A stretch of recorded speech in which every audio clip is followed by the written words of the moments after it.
존 칼빈의 기독교 강요 50번째 강의를 시작하겠습니다. 이 강의는 존 칼빈의 기독교 강요 제3권 제2장부터 시작하겠습니다. 25절로 시작합니다. 믿음의 두 면에 대해서 베르나드르가 한 말은 다음과 같습니다. 사람은 무로 돌아갑니다. 사람은 아무것도 아닙니다. 그러나 하나님께서 사랑하시는 사람이 어떻게 무가 될 수 있겠습니까?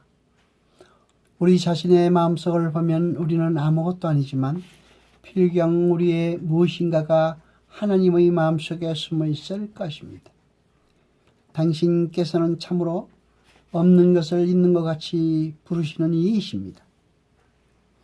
그들 자신만으로는 없으나 당신이 함께 계셔 주심으로 그들은 있습니다. 그러나 사도가 말하는 것 같이 그들의 의의 행위로 말미암지 않고 부르시는 이에게로 말미암은 것입니다.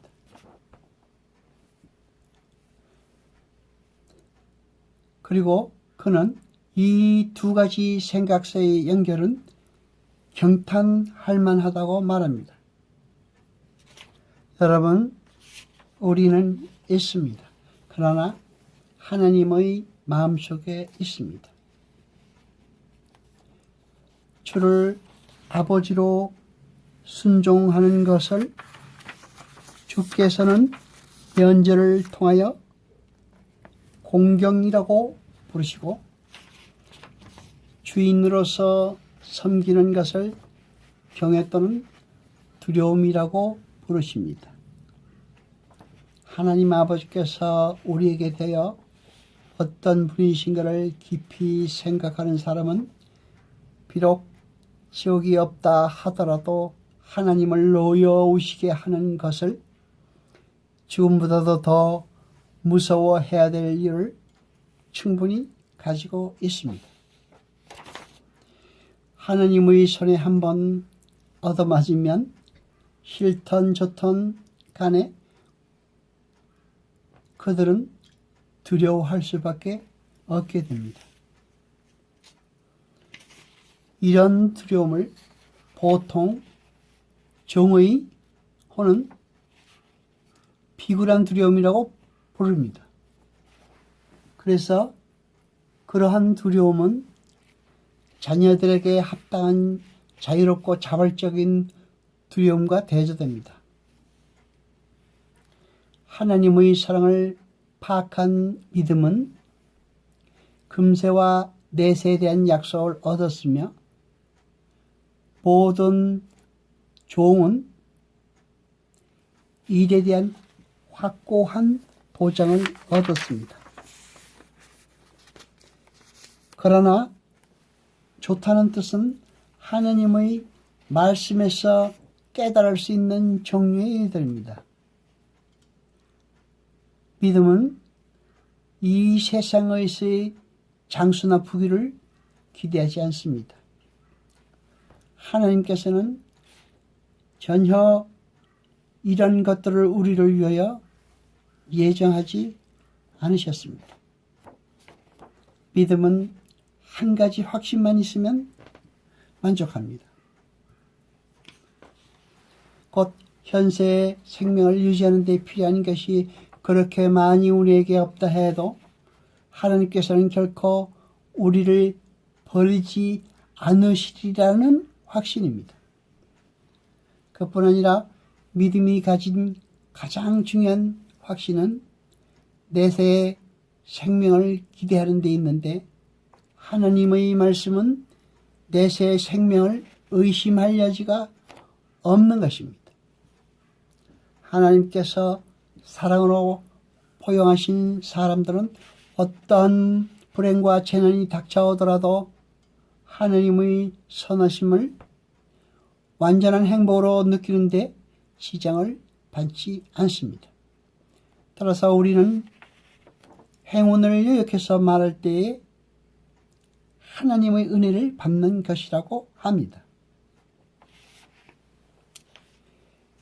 믿음은 원래 하나님께서 값없이 주신 약속 위에 선 것이므로 우리는 그 약속을 믿음의 근거로 봅니다.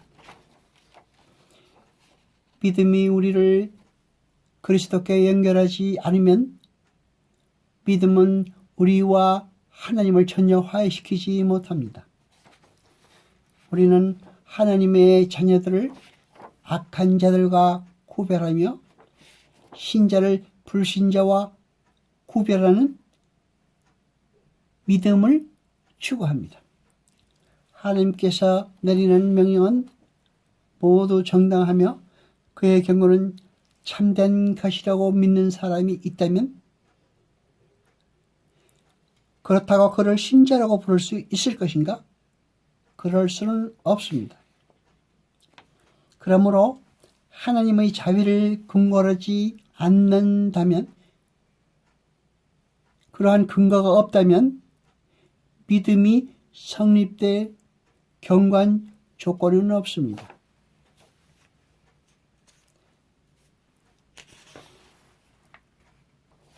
믿음에 대하여 말씀이 가지는 의의에 대해서 칼빈은 다음과 같이 이야기합니다.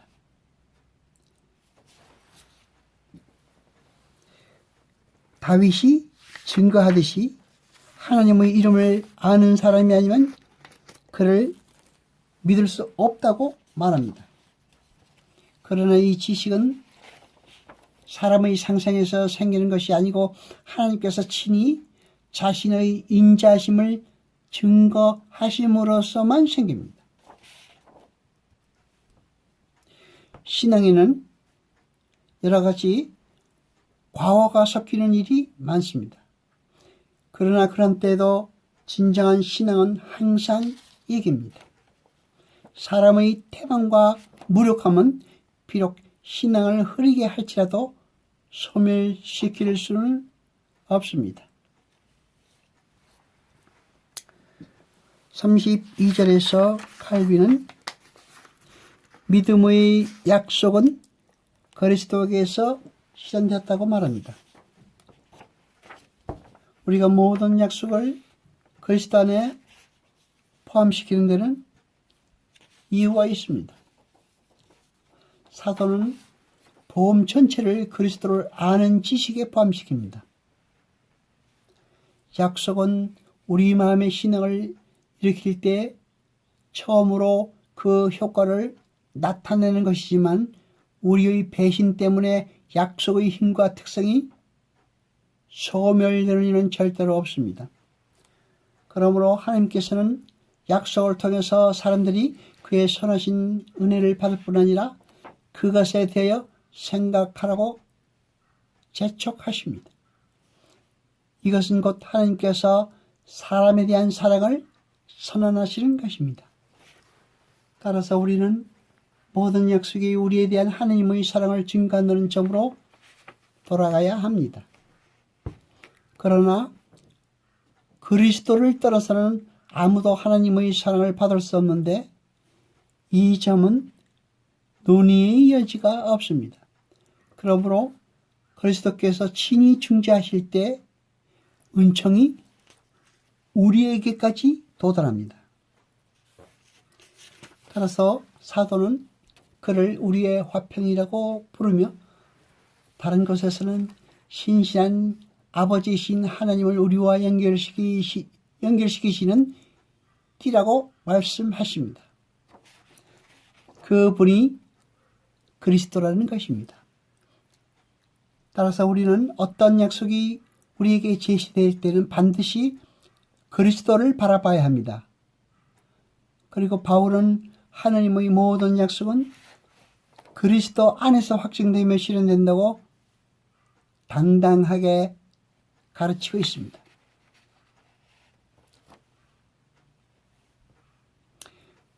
어떤 예는 이와 일치하지 않는 것도 있습니다. 예를 들어서 수리아 사람 나아만은 하나님을 올바르게 경배하는 방법에 대해서 연제에게 물었을 때에 중보에 대한 교훈을 받은 것 같지는 않습니다.